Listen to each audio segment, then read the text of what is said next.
सृष्टि बचपन से ही दिखने में सुंदर नहीं थी, लेकिन अमीर बाप की बेटी सृष्टि पर उसकी माँ जान छिड़कती। मेरी बेटी कितनी प्यारी है, भगवान सबको सृष्टि जैसी बेटी दे। सृष्टि धीरे धीरे बड़ी होती है। एक दिन सृष्टि की सहेली कहती है, तू दिखने में कितनी अजीब सी है, लेकिन मैं जानती हूँ हम सब में सबसे अच्छी शादी तो तेरी ही होगी। तेरे पापा अमीर जो है। और बता नहीं सकते यार, दहेज तो हर कोई देता है, ये क्या ज्यादा ले जाएगी अपने पति के लिए? अरे बड़े शहर में कोठी है इसके पापा की। अरे पापा की है ना, कौन सी इसकी है? इसकी होती तब तो कोई भी लड़का इससे शादी कर लेता। अरे पापा की मतलब पापा की है तो मेरी ही है ना। किसने कहा? अब तेरी तो तब होगी ना जब तेरा भाई ना हो। वैसे भी शादी के बाद सारी प्रॉपर्टी भाई के नाम होती है। सृष्टि समझ जाती है कि उसे किसी भी हालत में माँ बाप की सारी प्रॉपर्टी को अपने नाम करना है, लेकिन कैसे? एक दिन सृष्टि का भाई शीनू कहता है, बहन क्या कर रही है? तुझसे एक बात करनी है। अरे हाँ हाँ करना, मैं तो तेरी बहन हूँ। बहन मेरी लाइफ में ना एक लड़की है, बहुत अच्छी है। मैं सोच रहा हूँ माँ और पापा से बात करूँ शादी के लिए। सृष्टि को समझ में आ जाता है कि भाई की शादी होते ही भाभी उसे एक दिन भी घर में बर्दाश्त नहीं करेगी। क्या बात है भाई, बताना कौन है वो? यार वो बहुत अच्छी लड़की है, पढ़ी लिखी है, मेरे साथ जॉब भी करती है। बस एक प्रॉब्लम है। प्रॉब्लम? क्या प्रॉब्लम है भाई? यार वो शादीशुदा है, लेकिन उसके पति ने उसे सिर्फ इसलिए छोड़ दिया क्योंकि उसके माँ बाप दहेज नहीं दे पाए। सृष्टि ये सुनकर न जाने क्यों खुश हो जाती है।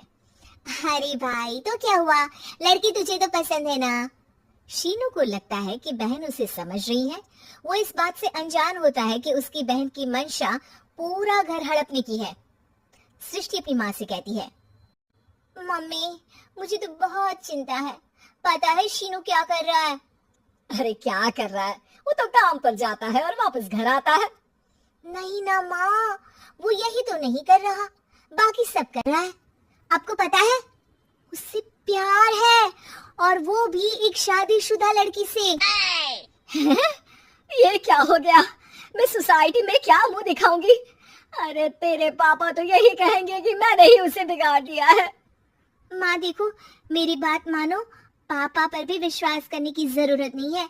अब आप ही बताओ, पापा इतनी देर घर के बाहर रहते हैं क्यों, बोलो? अरे बेटा वो तो नौकरी करते हैं ना। तू बहुत भोली है माँ, पापा का ऑफिस तो 7 बजे खत्म हो जाता है, लेकिन देखो कितनी देर से आते हैं। अरे नहीं नहीं बेटा, ऐसी कोई बात नहीं है। सृष्टि माँ को एक औरत से बात करते पिता की फोटो दिखाती है। देखो माँ कैसे हैं पापा, मैं ना कहती थी कि पापा सही नहीं है। मैं तेरे पापा से बात करूंगी, दे फोटो मुझे। ओ माँ वो तो डिलीट हो गई। लेकिन चल तूने तो देख लिया ना, पापा से बाद में बात कर लेना, और हाँ मेरा नाम बिल्कुल मत लेना। हाँ माँ। अब क्या था, सृष्टि की माँ और पिता के बीच झगड़ा होना शुरू हो जाता है। सृष्टि के मन में क्या चल रहा था कोई नहीं जानता था।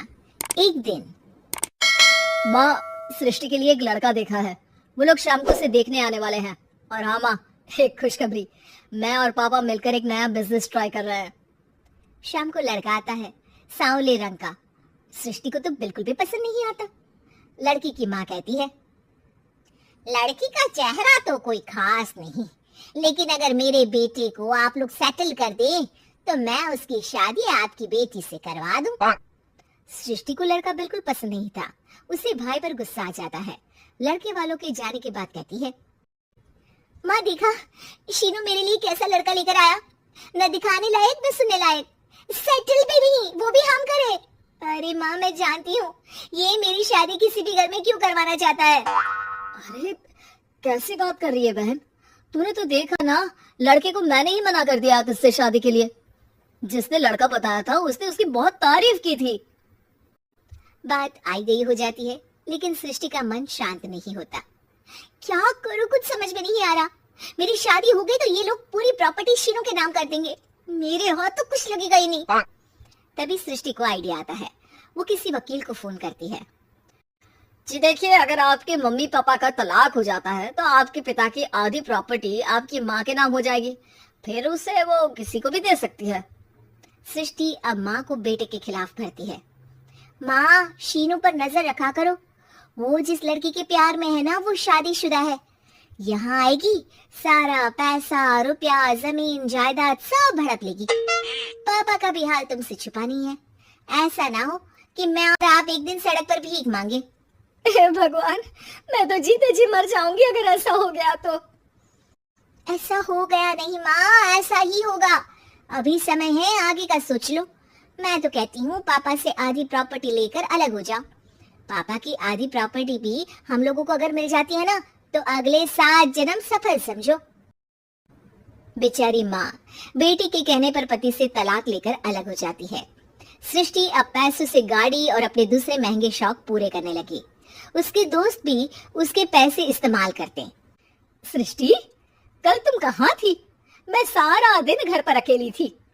तो मैं क्या करूं? मैंने ठेका तो नहीं लिया है ना तुम्हें संभालने का। माँ को सृष्टि से ये उम्मीद नहीं थी। वो बैठकर रोने लगती है। वहीं उसका पति यानी कि सृष्टि के पिता आ जाते हैं। मैं जानता था कि तुम्हारा यही हाल होगा, तो आपने मुझे रोका क्यों नहीं? मैं रोकता तो तुम रुकती क्या? सृष्टि के कहने पर तुमने मुझ पर अपने बेटे पर शक किया, लेकिन तुम ये भूल गई कि कैसे हम दोनों ने मिलकर जीवन में इतना सब खड़ा किया। माँ पति के गले लग जाती है। मुझे माफ कर दीजिए, मैंने आपकी कमाई का एक बड़ा हिस्सा गवा दिया।